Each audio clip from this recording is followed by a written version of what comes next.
विकासाचा फडणवीस साहेब म्हणतात 7/12 कोरा, फडणवीस साहेब म्हणतात 7/12 कोरा, शेतकरी एकजुटीचा रोल. नुकत्याच विधानसभा निवडणुका झाल्या तेव्हा देवेंद्र फडणवीस जे आहेत यांनी सांगितलं होतं की शेतकऱ्यांचा जो 7/12 आहे तो आम्ही कोरा करणार आहे, म्हणजे शेतकऱ्यांवरील जे कर्ज आहे ते कर्ज आम्ही माफ करणार आहे. त्यामुळे अनेक शेतकऱ्यांनी कर्ज भरलं नाही. अनेक शेतकरी आता सध्या शेतकरी मेटाकुटीस आलेला आहे.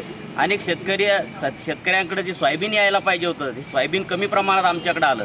आम्ही पैसे भरायचे कसे असा प्रश्न आम्हाला सतावत असताना काल परवा आपलेच राज्याचे उपमुख्यमंत्री अजितदादा पवार यांनी मात्र पैसे भरायला सांगितले आहे. आमचा शेतकरी आता दुविधा मनस्थितीत आहे. सरकारमधील सत्ताधारी नेतेच जर एकीकडे मुख्यमंत्री वेगळं स्टेटमेंट देत असतील आणि दुसरीकडे उपमुख्यमंत्री वेगळं स्टेटमेंट देत असतील तर आमच्यासारख्या सर्वसामान्य शेतकऱ्यांनी काय करायचं असा प्रश्न आम्हा शेतकऱ्यांना पडलेला आहे. त्यामुळे आज आम्ही चिखली येथील बँकेसमोर आंदोलन करीत आहोत. आज आम्ही या बँकेसमोरून एक नारा दिलेला आहे. फडणवीस साहेब म्हणतात 7/12 कोरा आणि अजितदादा म्हणतात पैसे भरा, हा नारा आम्ही इथून दिलेला आहे.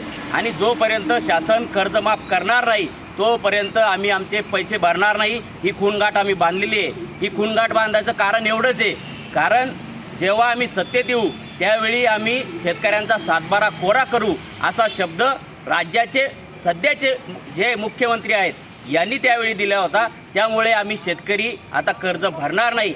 आमचं एकच म्हणणं आहे की शेतकऱ्यांचा 7/12 कोरा करा आणि शेतकऱ्यांना एकदाच कर्जमुक्त करा. साहेब म्हणतात 7/12 कोरा, फडणवीस साहेब म्हणतात 7/12 कोरा.